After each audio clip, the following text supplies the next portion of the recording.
तो चलिए स्टार्ट करते हैं। Hello everyone, welcome back. मेरा नाम है पवन सावा और मैं हूं आपका ट्रेनर। तो मैं उम्मीद करता हूं कि आप सभी अच्छे होंगे और आपका काम अच्छा चल रहा होगा। तो मैं आपको बता दूं कि इस लेक्चर में हम सीखेंगे कि जो सीमेंस की पीएलसी होती है उससे हम किसी डेल्टा वीएफडी को किस तरह से कमांड देंगे मॉडबस कम्युनिकेशन यूज करके।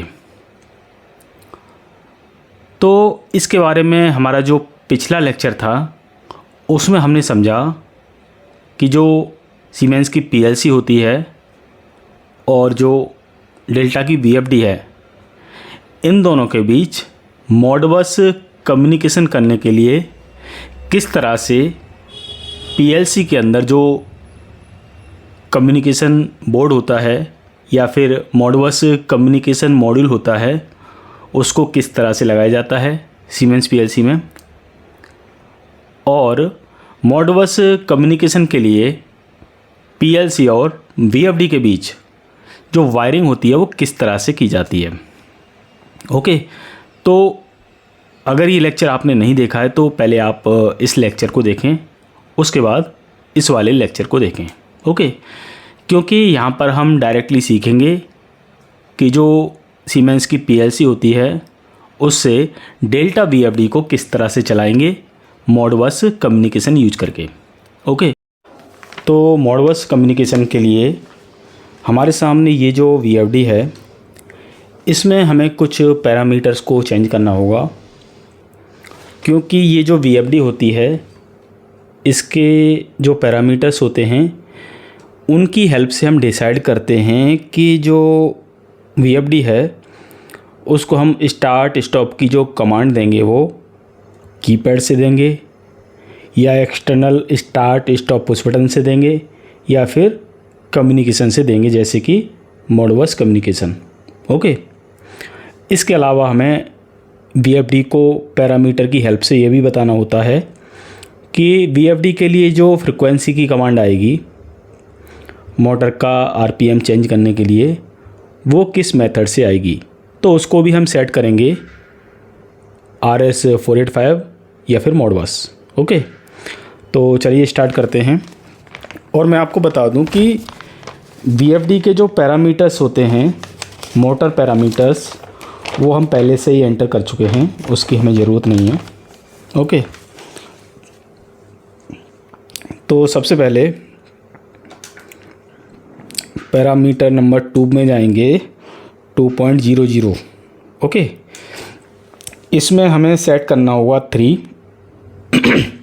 3 का मतलब है कि जो फ्रिक्वेंसी कमांड है वीएफडी के लिए वो अब जाएगी RS485 से।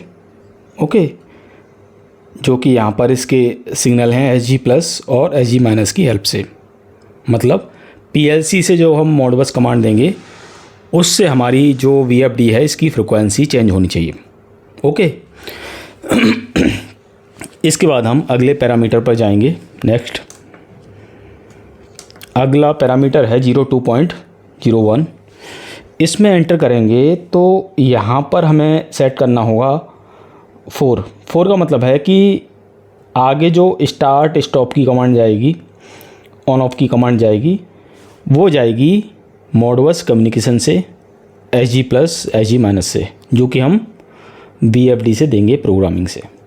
ओके, तो पहले से यहाँ पर 4 है तो हमें कुछ करने की ज़रूरत नहीं है, एंटर प्रेस कर देंगे। इसके बाद जो नेक्स्ट पैरामीटर्स होंगे वो हमें चेंज करने होंगे। पैरामीटर ग्रुप है 9, कम्युनिकेशन पैरामीटर्स होंगे। तो फ्रेंड्स, मैं आपको बता दूं कि अगर आप हमारे YouTube channel PLC tech world पर पहली बार आए हैं और पहली बार वीडियो देख रहे हैं तो चैनल को सब्सक्राइब करना ना भूलें, क्योंकि अगर आप हमारे चैनल को सब्सक्राइब करेंगे तो निश्चित ही आपकी नॉलेज बढ़ेगी। नॉलेज बढ़ेगी तो काम करने में आपको आसानी होगी और आपका प्रमोशन होगा, इंक्रीमेंट होगा और आपके पैसे बढ़ेंगे। ओके, तो चलिए आगे बढ़ते हैं।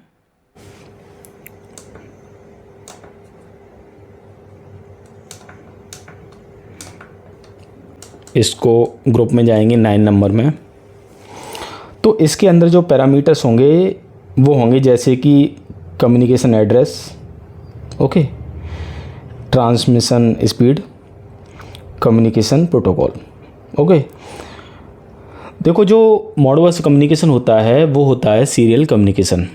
तो मैं आपको बता चुका हूँ किसी दूसरे लेक्चर में कि जो मॉडबस कम्युनिकेशन होता है या फिर जो सीरियल कम्युनिकेशन होता है वो क्या होता है, उसके कौन कौन से पैरामीटर्स होते हैं, ओके।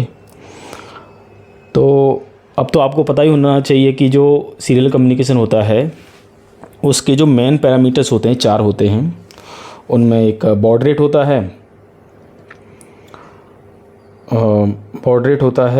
और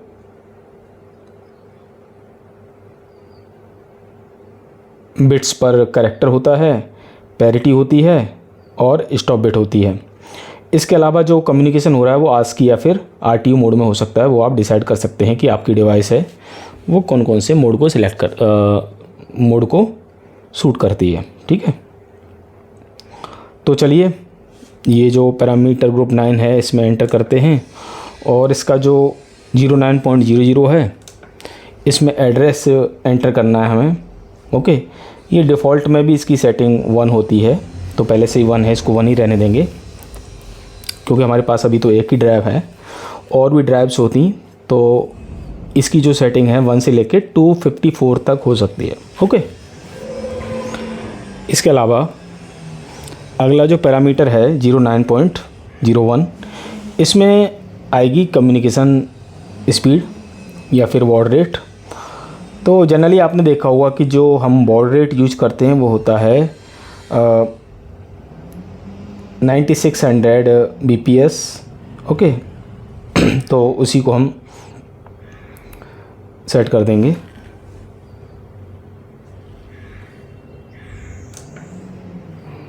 तो उसके लिए हमें एंटर करना है, देख लेता हूँ कितना है, 1 एंटर करना है और ऑलरेडी 1 ही है। 1 का मतलब है 9600 bps, ओके। इसके बाद जो अगला पैरामीटर है 4,